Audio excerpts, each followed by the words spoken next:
Hello, welcome who has joined us. This is Ukraine Media Center at Agrarian Forum. It is 174th day since the beginning of the full-scale invasion by the Russian Federation. I'm grateful to everyone who shares the word about the defense of Ukrainian nation. And right now we will be discussing the experts of grain and the government support for the agribusiness. We have with us Roman Slaston, the director of the Ukrainian Agribusiness Club. So let's begin with the grain experts. It seems all the corridors are operational already. So what is the current situation? Yes, indeed. Experts are crucial, not only for leveraging the existing agri potential, but also this creates a condition for the next season because we have already started the sowing campaign for the next years. In just 2 weeks, the campaign on sowing the wheat will start, and the success of this campaign will define the scopes of experts. In July, when we did not have the C channel of experts, we managed to export 2.7 million tons, which is a reasonably good number, but the downside of that was the high cost of logistics. And as a result, the agri-producer received just 1/3 of the global market places, about $100 per ton. So there are really good hopes for this grain export corridors through the 3 ports of Odessa region, and last year's remaining grain will be exported, which is about 17 or 18 million tons, including the oil cultures, but also there is new harvest which also needs to be exported to get the foreign currency for our state. Well, we can see the positive dynamics when it comes to the corridors. The expectations were higher, of course. We wanted to see it more active, but we can see that within the first 2 weeks, 16 ships have left the ports. In total, of 450,000 tons, the majority of which are the vessels that were loaded before the invasion, but still the new vessels are coming. The main fear is that we will not have enough of the new vessels that would ensure the proper scope of exports, which is at least 3 million tons through the seaports. And this is something that the 3 ports of Odessa region could ensure. The only issue here is to actually ensure the new vessels. So, thanks to the guarantees provided by the UN and Turkey, there is actually some there are some preconditions for the owners not to be afraid. There were no serious incidents with the ships, so we hope that the corridor will be active. And speaking of the storage of grain, this is something that agribusiness has faced this year. So how are you dealing with this issue? Yes, indeed.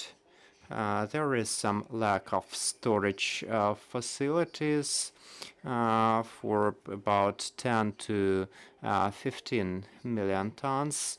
Indeed, some work is underway. The agri-producers understood this, and of course, there are some stores from the last year.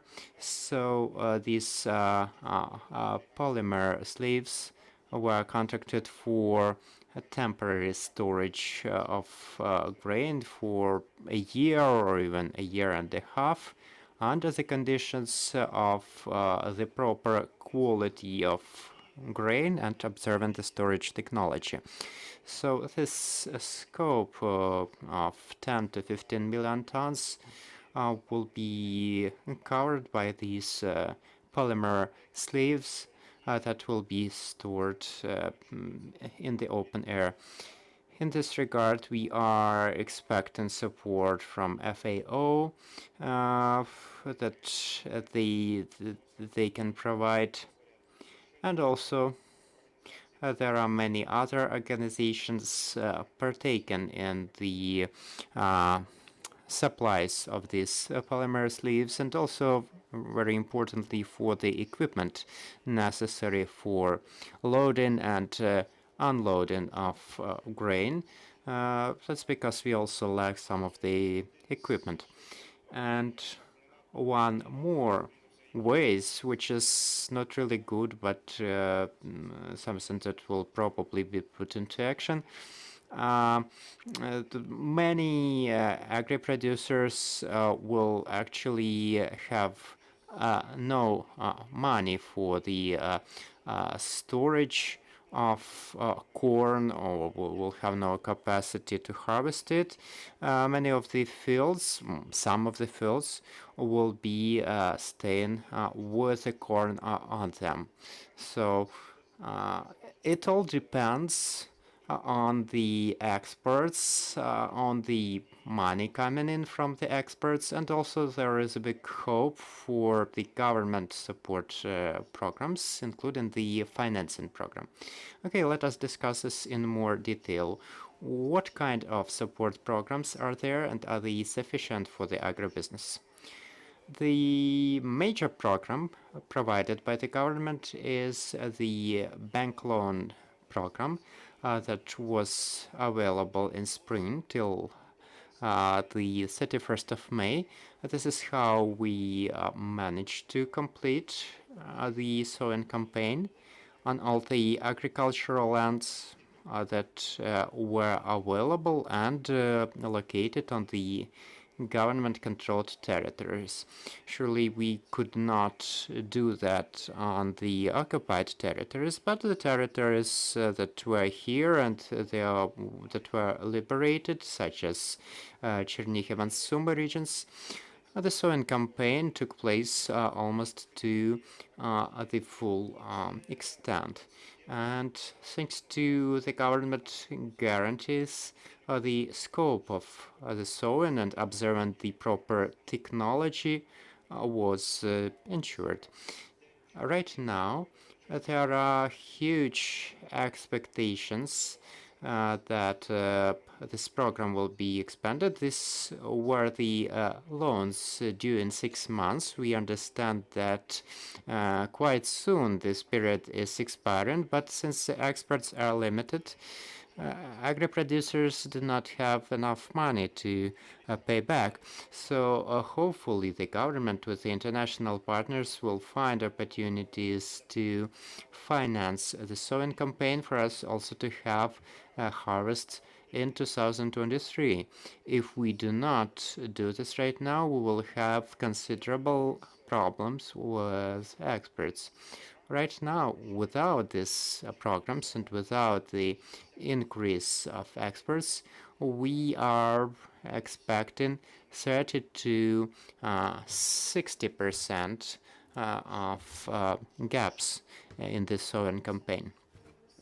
So are you expecting some, are you observing some redistribution of cultures used by our agri-producers? Some experts told that they will opt for cheaper products. Is this happening already? Well, it's not the issue of price, it's the issue of the price per ton. We are limited in logistics, and we are limited in the amount of tons per month, and the cost of such logistics can be as high as $200 per ton. And It's a decision that the agri-producers need to make. They can keep growing corn if they want to have losses, or instead they would be growing soya or sunflower, and the ton of product in this case costs more. So such change of the use of cultures is indeed expected. And speaking of corn or other cultures, there is a big need in fertilizers. And again, because of the lack of money, to an extent, the agri-producers will be switching to other countries.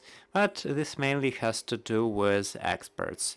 As for the internal market, it is covered.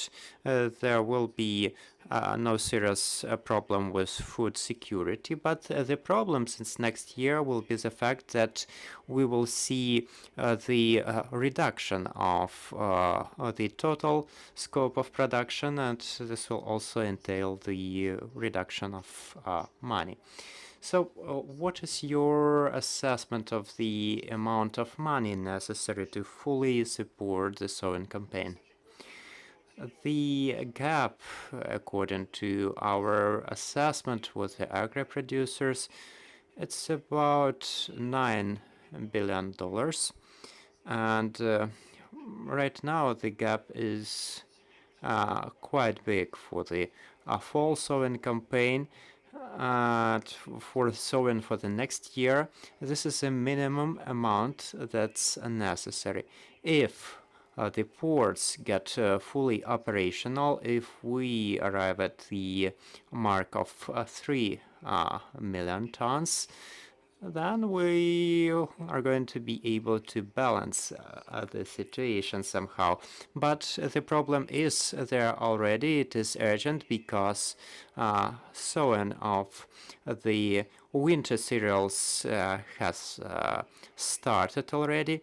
We can wait a bit more, but we are just losing time, and we are also losing the surface areas of the field. I'm Victoria Shevchenko from Ukraine Forum. My question is about the resumption of exports by the sea.